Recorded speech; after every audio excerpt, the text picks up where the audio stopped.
Kanu, and I will be discussing beneficiary principle in trust law. I will also be discussing its perceived rigidity. What is a trust? A trust is a legal arrangement where one party, the settlor, transfers property to another party, who is the trustee, to hold and to manage for the benefit of a third party, who is the beneficiary. So, in the old-fashioned case of Knight and Knight, we can see that Lord Langdale set out the classic test for a valid trust, which established the three certainties required to create an express valid trust. The beneficiary principle is one of these three certainties, and it asserts that a trust must have identifiable individuals who can enforce the trust. However, this has stirred considerable debate among legal scholars and also practitioners. So one may ask, right, what is a beneficiary principle in trust? To better understand that, let's look at the case of Morris and Bishop of Durham in 1904, where it was held that for a non-charitable trust to be given effect at law, the beneficiaries of the trust must be identifiable. A trust will be void if the object of that trust, meaning the beneficiaries of that trust, are uncertain. So we can say that at its core, the beneficiary principle dictates that a private express trust must be for the benefit of ascertainable individuals or legal persons like companies. The trustee must be able to identify the beneficiaries to administer the trust correctly. So contrast with purpose trust, which is the kind of trust that is established only for a purpose without any human beneficiaries. These trusts are generally invalid under English law unless they fall within the category of charitable trust. Let's look at the case of Astor Settlement Trust, which happened in 1952, where Viscount Astor's trust was for general abstract purpose with no identifiable beneficiaries. We can see that Justice Roxburgh held that the trust was invalid. Why? Because one, there was no individual who could enforce the trust, and enforceability is essential. A trust is grounded in the equitable rights of beneficiaries who can hold trustees accountable in court. And also, secondly, purpose trusts lack enforceability unless they are charitable. Thus, they fail the beneficiary principle. The beneficiary principle generally ensures that a trust does not serve a purpose devoid of beneficiary, thereby safeguarding the equitable interest intended by the settlor. We can say that the beneficiary principle serves as like a safety barrier against the misapplication of trust, ensuring accountability in the administration of trust property. However, scholars argue that this requirement to beneficiary identification does not account for modern societal complexities. The question arises, is beneficiary principle unnecessarily rigid? One of the most significant critiques of the beneficiary principles come from the notion that it may restrict the flexibility and the functionality of the trust, as highlighted by Johanna Nigel in her journal Purposeful Trust and Foundation.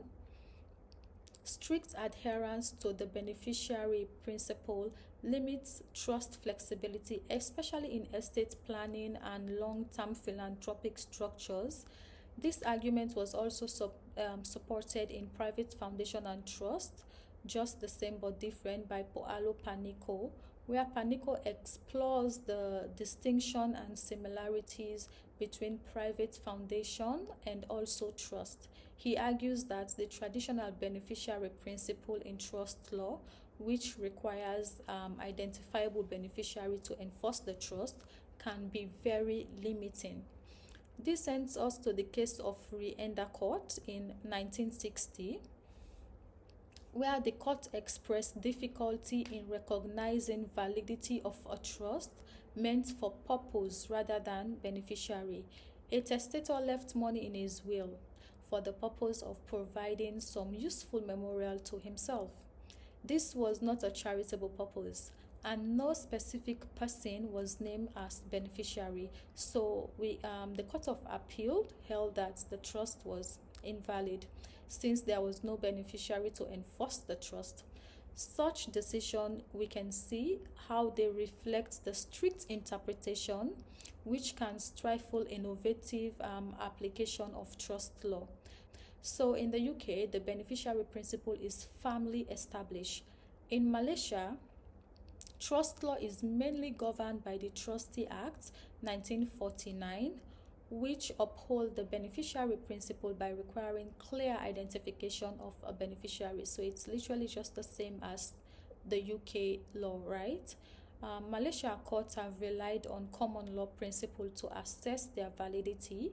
In the case of the case of Sulaiman bin Hamad, it highlights this significantly. Civil Law Act 1956 applies English common law and equity principle, including trust law, to Peninsular Malaysia where no written law exists. Section 31A applies English common law and equity as administered in England on the 7th of April 1956, which include the beneficiary principle. And it's established in English trust cases like Morris and Bishop of Durham and Re-Astor Settlements Trust. However, despite the general prohibition, Malaysia law recognizes a few exceptions where non-charitable purpose trusts are deemed valid.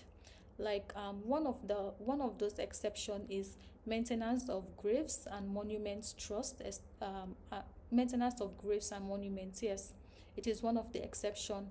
Trusts that are established for the upkeep of graves and monuments are valid for about 21 years, provided they comply with the rule against perpetuities. Yeah. Provided they comply with the rules against perpetuities.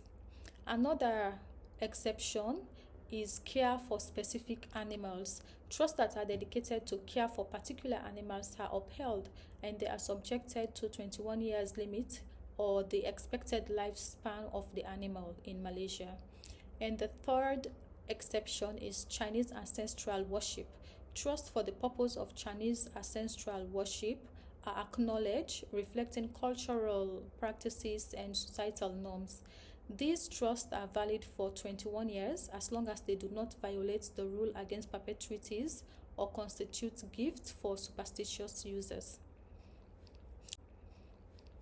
We can see that in recent years, the court's decisions suggest potential evolution in the understanding of beneficiaries. When we look at the case of Macphail and Dalton in 1971, Lord Wilberforce introduced a degree of flexibility by stating that it is sufficient if the beneficiary can ascertain by reference to a class rather than a specific identification of each member of a trust. This judgment introduced the is or is not test.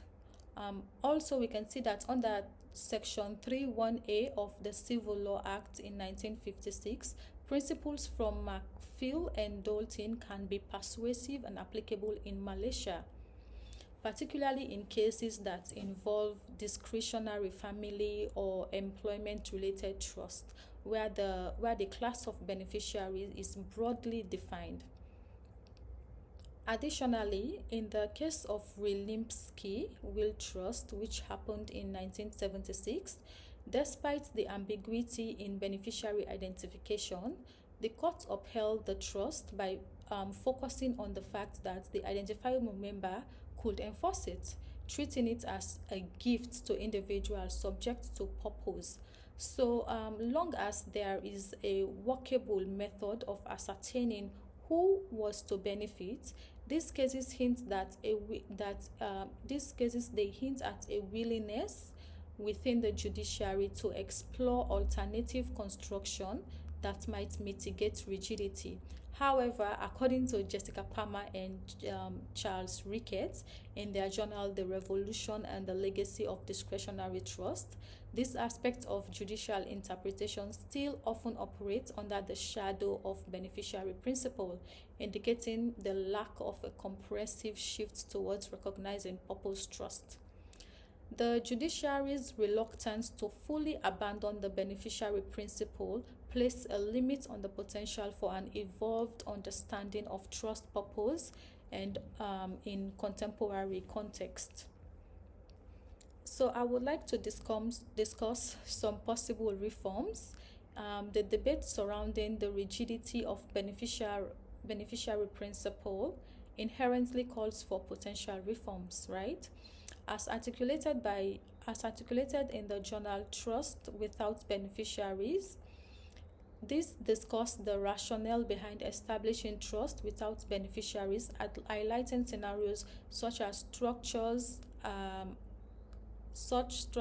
as utilize including in certain offshore jurisdiction. It also addressed the legal mechanism that allow for enforcement of this trust despite absence of direct beneficiaries. We may need a shift towards recognizing purpose trust more fully, trust that serve specific goals such as environmental protection or social welfare where beneficiaries might not be easily identifiable. Legislative reform could advance this discourse. The introduction of a framework that explicitly legitimizes non-traditional purpose-driven trust could facilitate social objectives that have long been pursued through familiar or charitable avenues, right? Incorporating an array of types of trust in the legal canon could also fortify the role of trust as instruments of social equity. To conclude, while beneficiary while beneficiary principles serve as a critical role in safeguarding trust operations, its rigidity may hinder innovative and socially beneficial application of trust. The legal community must rethink the separation between private and purpose trust, ensuring that trust law evolves to meet contemporary societal need as seen through various scholarly perspective and judicial interpretation. Rigidity may not be necessary, nor will it be beneficial in any evolving legal landscape. Thank you very much. I am Skylar Riley Adakano.